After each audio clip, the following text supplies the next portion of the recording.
We continue our reading of Turn Your Eyes Upon Jesus, an invitation to spend a year with your best friend, a daily devotional by author George R. Knight. Today's reading, November 2, The Problem of the Missing Body.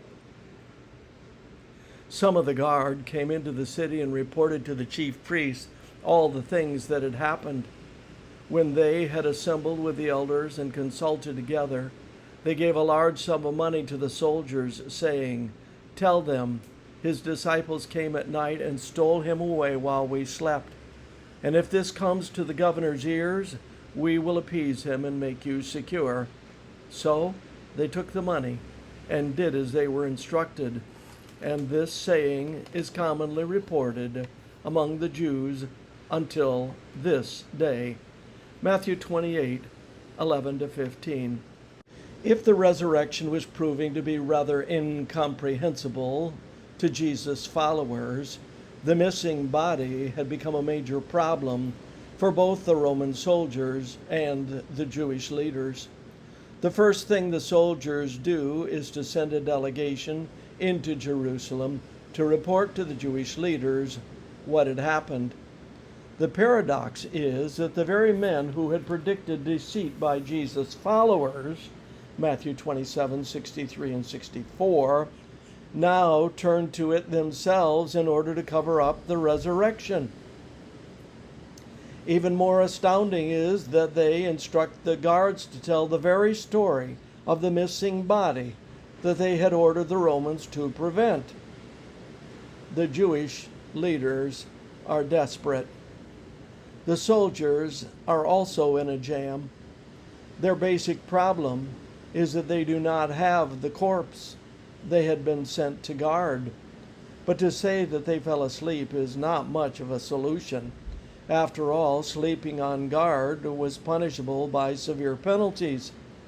But the alternative of reporting the missing body would lead to the same result. Of course, they could tell the truth, but what Roman soldier would believe such an improbable story? All things considered, it seemed best to the soldiers to accept the solution of the Jewish authorities and thus avoid certain punishment.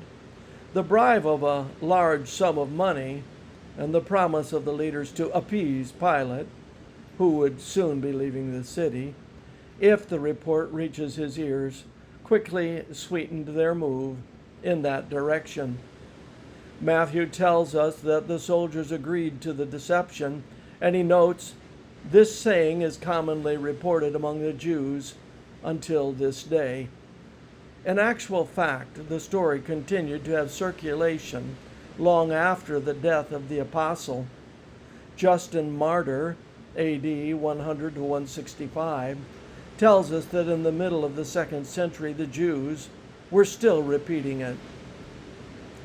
Of course, the Jewish leaders didn't really have too many options. After all, they either had to stick by the lie, produce the body, or believe in the resurrection of Jesus. The last alternative was unacceptable. Thus, since they didn't have the body, they were stuck with the lie. Trying to avoid the truth has led men and women down through time to strange mental and moral contortions. Unfortunately for that approach, it is always the truth that sets us free.